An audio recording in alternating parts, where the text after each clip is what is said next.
Well, hello everyone, and welcome to the Shifts and Pucks Day 1 Free Agency Recap. Of course, you can follow us on Twitter at Shifts and Pucks, Facebook.com Shifts and Pucks, YouTube.com Shifts and Pucks, Twitch.com Shifts and Pucks. Subscribe wherever you get your audio, and as well as on the Area 51 Sports Network. As what a strange day it was uh, here for NHL free agency, specifically to involving the Calgary Flames. So we'll spend a good chunk of time talking about the Flames. We'll touch on what the Vancouver Canucks did today as well, and because they made some moves, and then we'll go around the league and kind of analyze everything else here.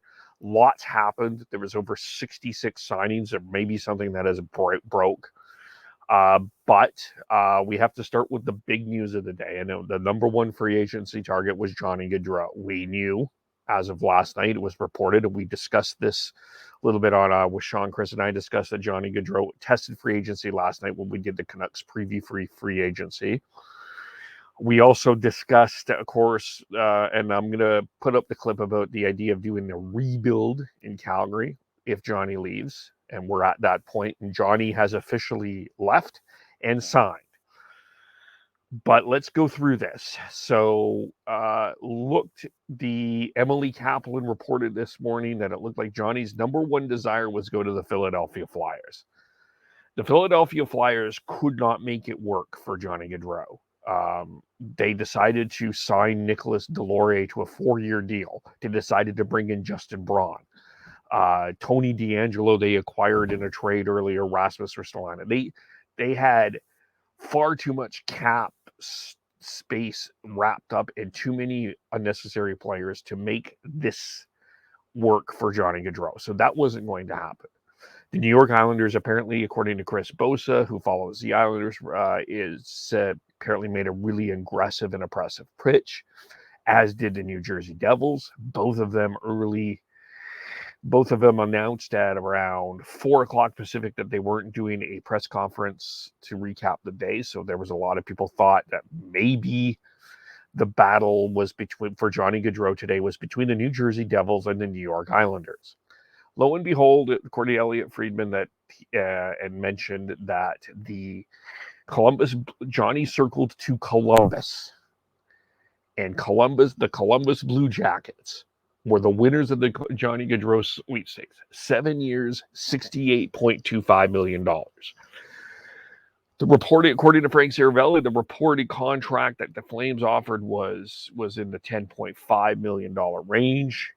And apparently the Devils were in that same boat. But it looked like... but he ended up going to the Columbus Blue Jackets. That is the decision that the Columbus Blue Jackets. That's the decision that Johnny Gaudreau made here.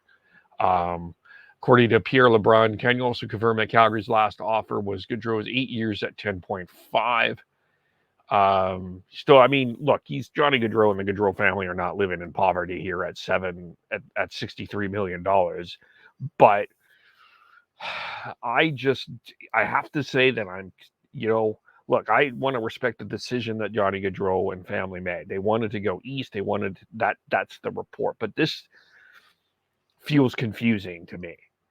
It sounds to me, and maybe this is we're going to have to get some clarity on this, or maybe we never will.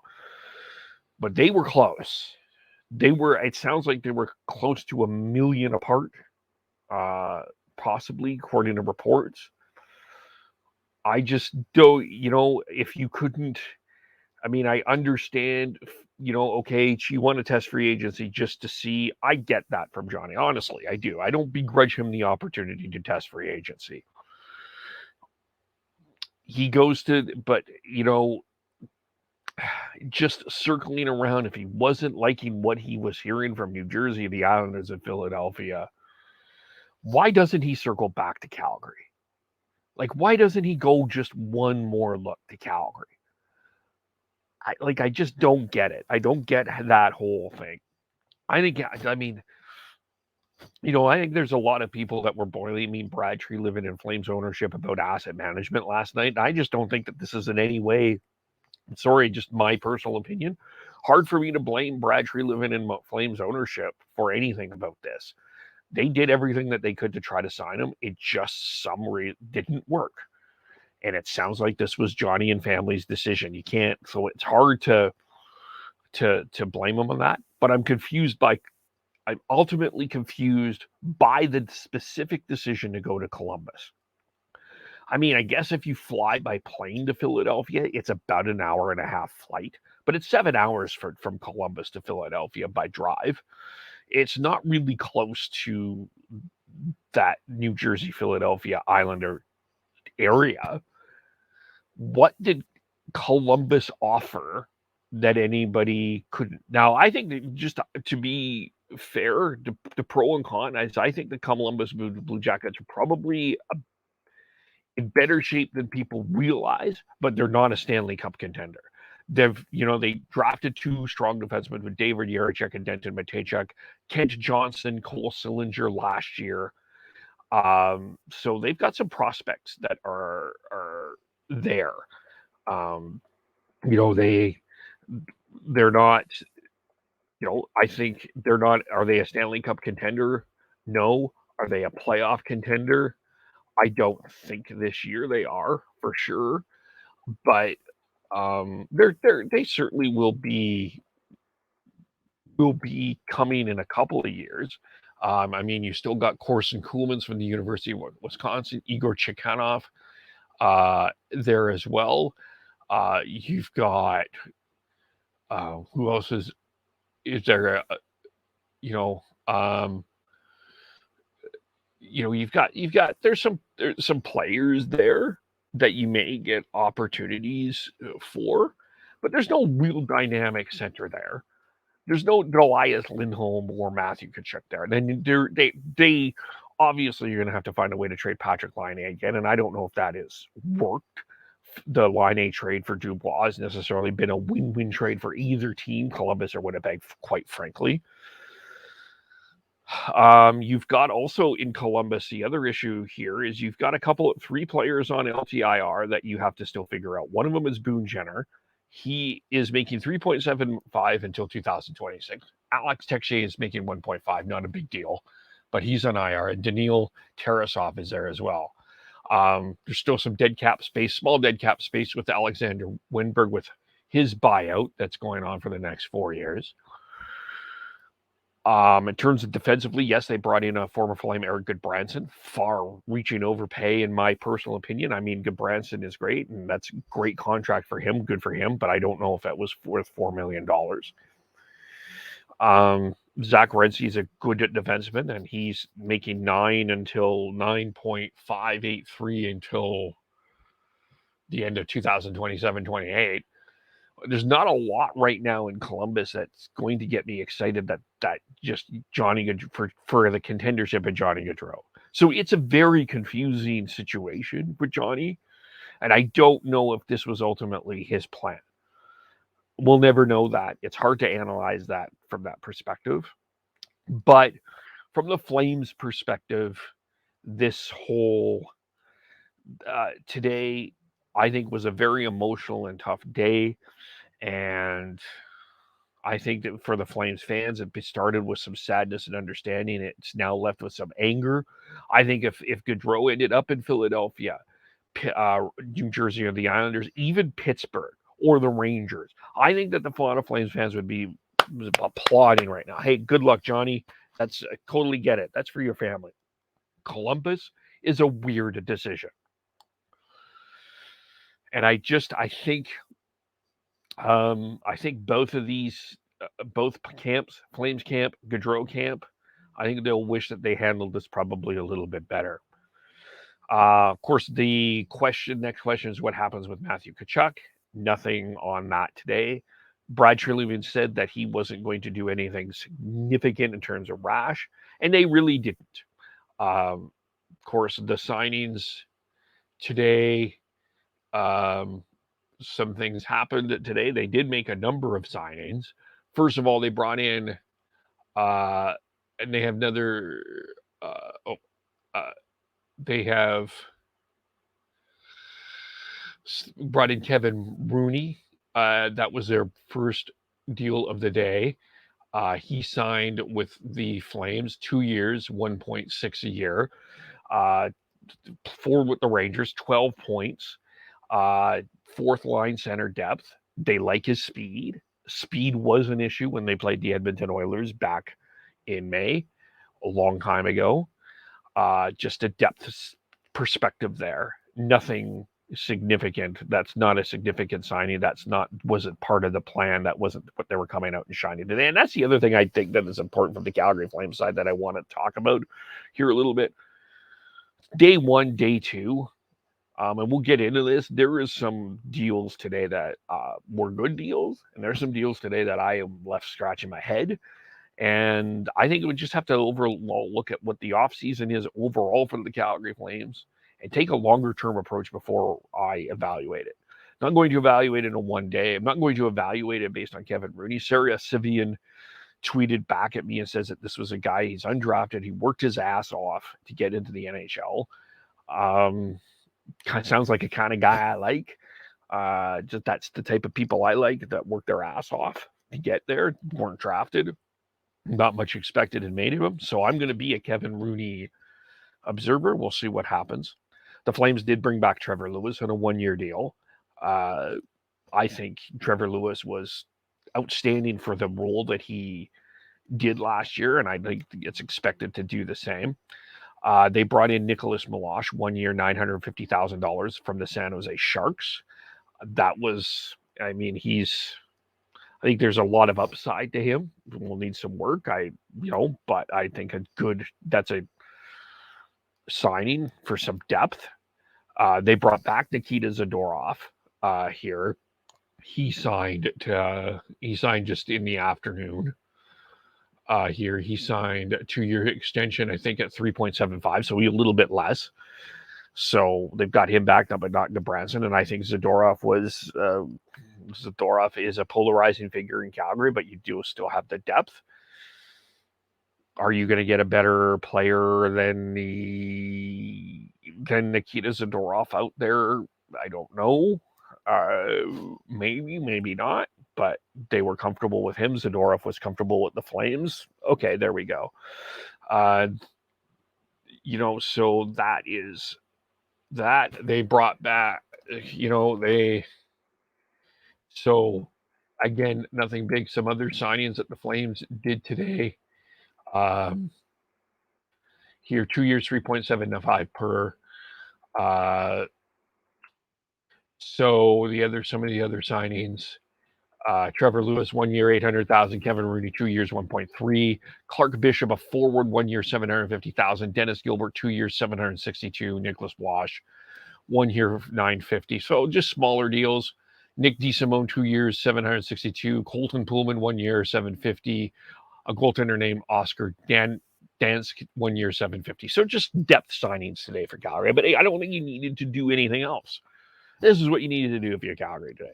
You didn't need to come out and blow a 8-year contract or 7-year contract on someone. Let's see how the market plays out. Let's see what happens tomorrow. Let's see what happens here. We still have Nazem Kadri available. Nino Niederreiter's still out there. Phil Kessel, maybe, the Stromes, Andre Palat. I'm not saying that they're going to sign any of those, but there's some options out there. And then, of course, you have the question of what you do with Matthew Tkachuk.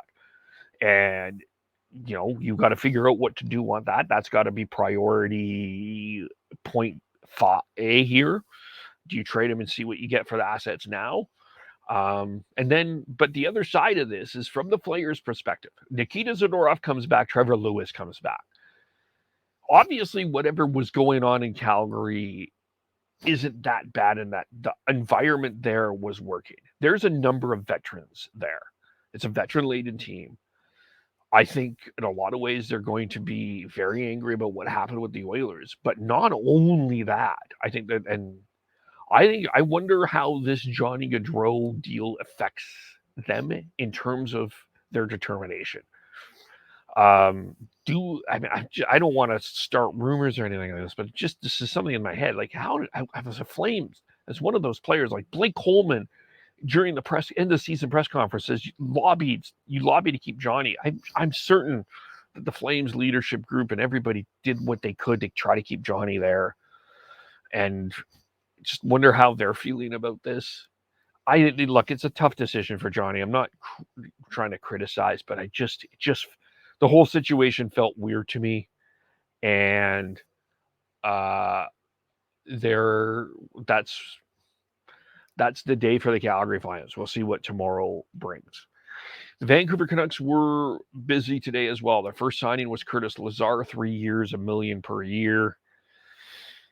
Maybe Curtis Lazar played with the Calgary Flames. Curtis Lazar was a high-end draft pick that lots was expected of.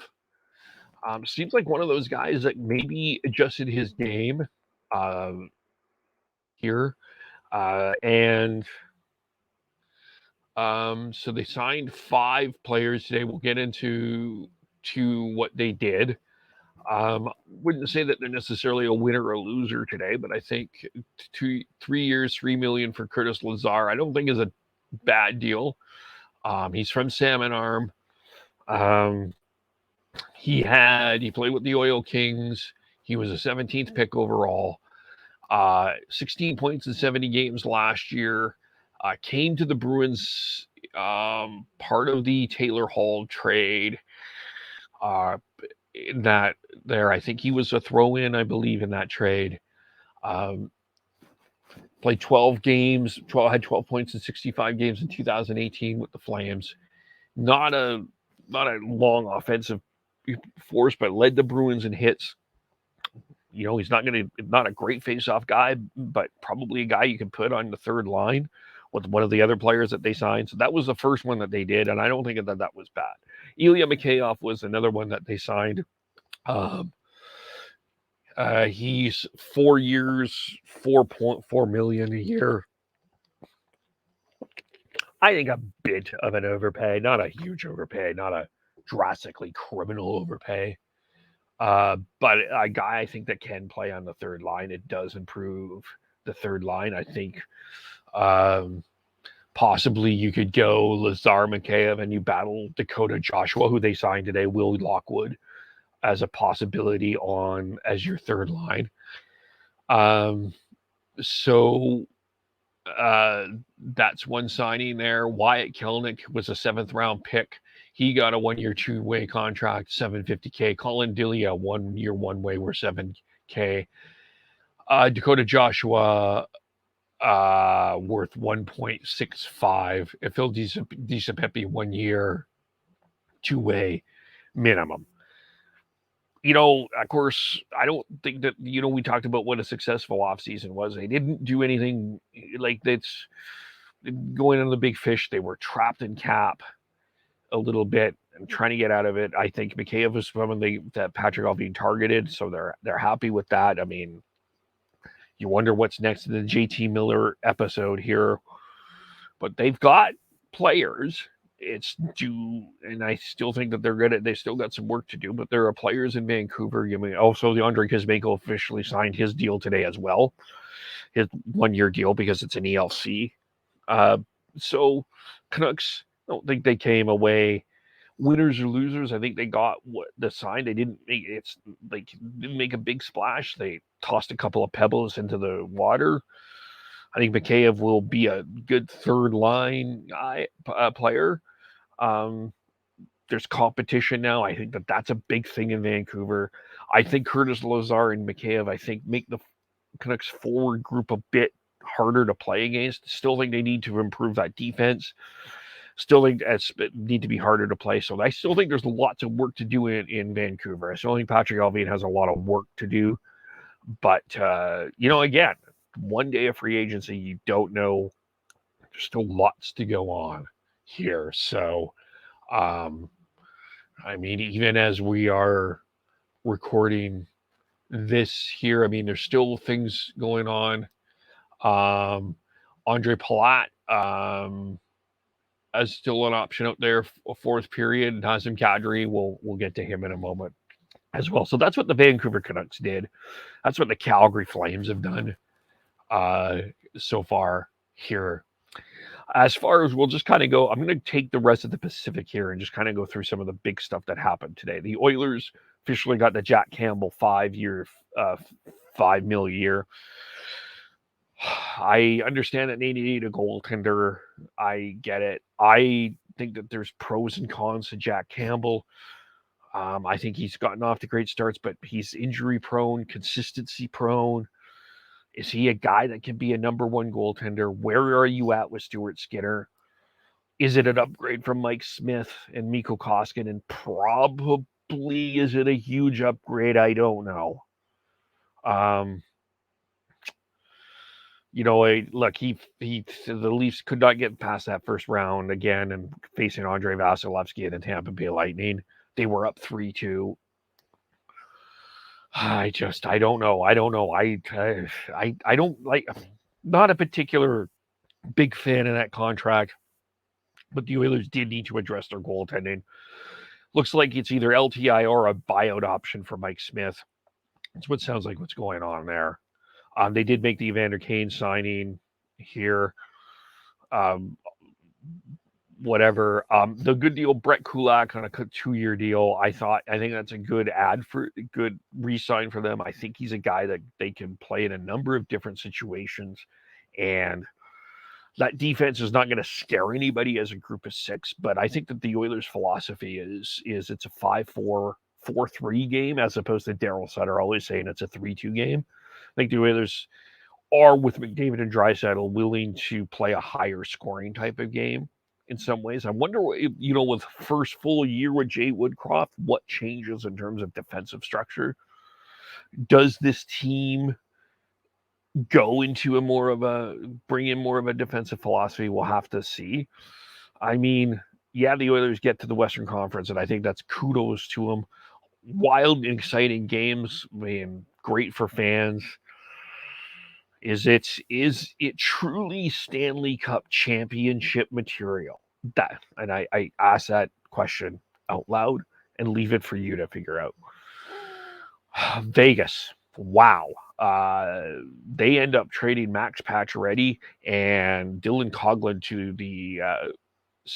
the Carolina Hurricanes for future considerations. I thought the Hurricanes had a great tweet, by the way, saying thanking future considerations for their service. But the Vegas Golden Knights, speaking of asset management, my gosh, here, that is not that. The Vegas Golden Knights and asset management, that is not a good situation. Let me pull this tweet up here from Cam Robinson that talked about, you got Pacioretty, you gave up Suzuki, Tatar, and a second-round pick. So you traded Nick Suzuki, Thomas Tatar, and a second-round pick for Max Pacioretty, and they traded him away for future considerations. That is, wow. I mean, everyone talked about, Vegas getting Jack Eichel and everything was going to turn around. I can't imagine, what if you're Jack Eichel wondering what the heck is going on in Vegas? Who's going to stop the puck? I mean, yes, they signed Riley Smith.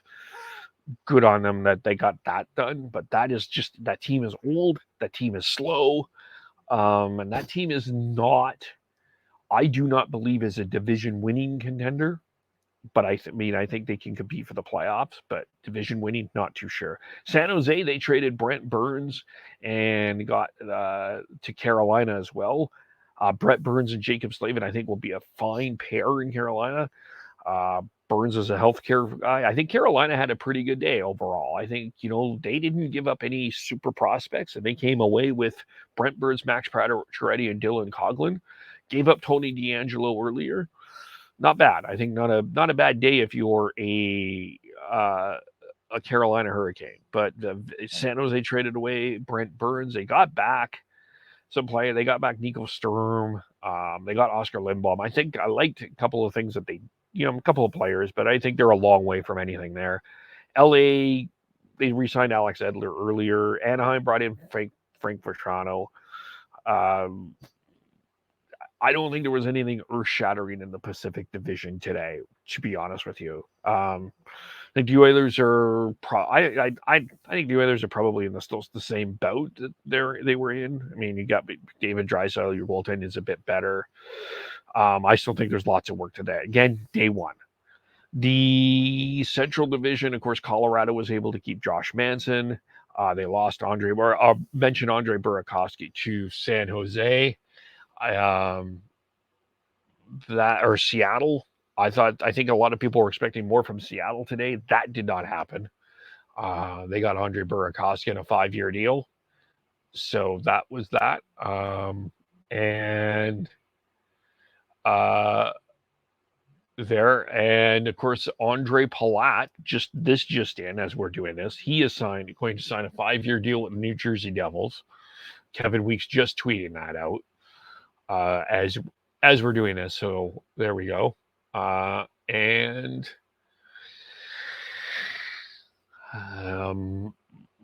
so that's that for that. Central Division, St. Louis brings back Nick Leddy. They signed Robert Thomas in an 8-year deal. Still, I think a lot of questions with Vladimir Tarasenko. Still need to find some backup goaltending. There, Chicago brought in Max Domi and Andres Athanasiou and Colin Blackwell. Just pieces. Don't come away with nothing in the Central Division really, again, earth-shattering. Nothing. I mean, Nashville kept Phil Forsberg. They didn't bring anything in. Minnesota, of course, traded Kevin Fiala. They didn't really bring anything in. So the Western Conference, I don't think overall, there's not really, I don't really come away with a winner here. Winnipeg brought David Riddick in, but I still think there's a lot going on there. Still going on there. Now, the East, of course, I think you got to look at Ottawa as one of the big winners. And now you look at the Alex DeBrincat trade. You bring in Cam Talbot. I think that's a definite upgrade in goaltending. They brought in Claude Giroux today. I think a little bit expensive at 6 per 3, but I think a guy that wanted to play in Ottawa. I think a guy that's going to be a leader. There's some leadership there. I think the forward group looks really great in Ottawa. The defense is the question. That's the interesting thing. And, I don't think Jake Sanderson's quite ready to be a top 4 defenseman in the National Hockey League. We'll have to see. There's still some players out there that they can get. And maybe they make a move here. Maybe they make another splash.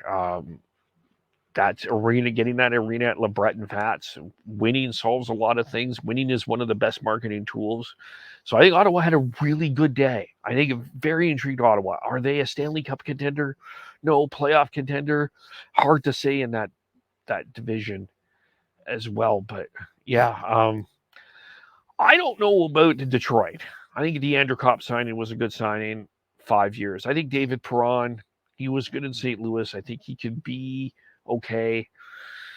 Ben Sherratt, that was an overpay. 4 years, $4 million. That's just an overpay to me. I don't know if he's on the bright side. I think he can come in with some mentorship there. Then you got Olli Mata. I think Olli Mata is Olli Mata. So Detroit, I think the Andrew Kopp signing is good. I think the Ville Husso acquisition is good. I think they've got some good. They got pieces on defense. It's still, I don't know if I'm like as enamored with everybody else with Detroit's day.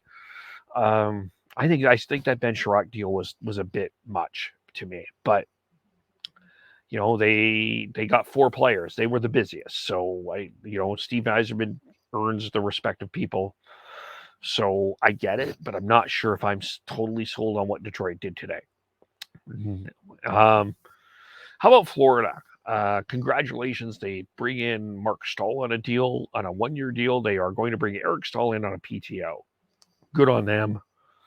I think that's a nice story. David Krejci will be back in Boston with Patrice Bergeron in 1 year. They didn't really do anything drastic there. Toronto, Matt Murray and Ilya Samsonov is their goaltending combination. I don't think it's an upgrade from what they had. I think there's still going to be a lot of questions, but it is what it is. They brought in Adam Gaudette. I think that it's a step back for Toronto, but I don't think that they're certainly not out of the playoffs. They're still a pretty strong team in Toronto. don't think there's a lot to worry about there. Montreal, I mean, they made their moves at the draft, so that's pretty much that's the Atlantic. The Metro, of course, we talked about Gaudreau in Columbus. Already, Andre Palat joins New Jersey. Rangers get Vincent Trocheck, 7 years. I think a bit rich for me in terms of years, but a guy that they wanted. Pittsburgh brings back Malkin. Stolev Rodriguez out in free agency. So that's going to be an interesting name to look at. I think a lot of teams will be interested in him. Oh, let's talk about Dallas. From back to the Central. Forgot about them. Mason Marchment had one good year, gets a good contract. Ooh, I mean, I think he's well liked. It was a bit of an overpay. We'll have to see. We'll see what Mason Marchment looks like. But they're out of the John Klingberg estate. They brought in Colin Miller. Buffalo brings in Igor Lyubushkin. That's, I think, a good quiet depth signing in Buffalo there as well. But anyway, back to the Metro. Vincent Trocheck, I think that's a bit too rich, bit too long for my blood, that 7-year contract. Islanders didn't do anything yet. Jersey just signed Andre Palat just now. And Tampa back to Tampa. I thought what Tampa did was interesting. Sergachev, Chernak, and Cirelli extensions, 8-year extensions for all three, keeping everybody together. Sergachev started to play more than Victor Hedman during the playoffs, and I think they're starting to get high on Sergachev. I think he's a guy. I thought he played really well in Tampa. I think he's going to be a strong defenseman there. So yeah, that's that. I still think there's a lot going on. Philadelphia has to come up be one of the losers of today in terms of just poor signing, poor management, poor everything. I mean, you don't want to give up a first round pick with giving up JVR. I get it. But you have an opportunity. I 115 point player, fourth in scoring, Hart Trophy player says, "Hey, I want to come play with you," and you can't clear cap space for him. That is amazing to me that you can't find a way to do that. The Calgary Flames are probably the biggest losers because they lost the best player for nothing. But Philadelphia is close because they had an opportunity to get the best player for nothing and couldn't do it. So yeah, that is pretty much wraps up most of free agency. Lots of signings. We couldn't go through all of it. I mean, couple of trades, crazy day. Things are still happening. We're going to see what happens tomorrow, day 2 of free agency. We'll do a recap there. Of course, you can follow us all individually on Twitter. We'll be back on Sunday. Looks like we're going to have the whole gang. Sean, Beardy Canucks 03 will join us. Chris Schneid's, SCHNEIDZ. Devin has come back from Europe. Hopefully we get him. We'll get his perspective on a lot of different things. He's probably going to have a lot to say. We'll have to probably have to step back and just let him talk forever. Gordhow 09. Tyler TNOBLE. I am KEVOLE, Shifts and Pucks on Facebook, YouTube, Twitter, Twitch. Subscribe wherever you get your audio, as well as on the Area 51 Sports Network. That was day 1 of free agency. Hope you had a great day. We'll talk to you tomorrow. Thanks for listening and watching. I'll talk to you all very soon. Bye for now.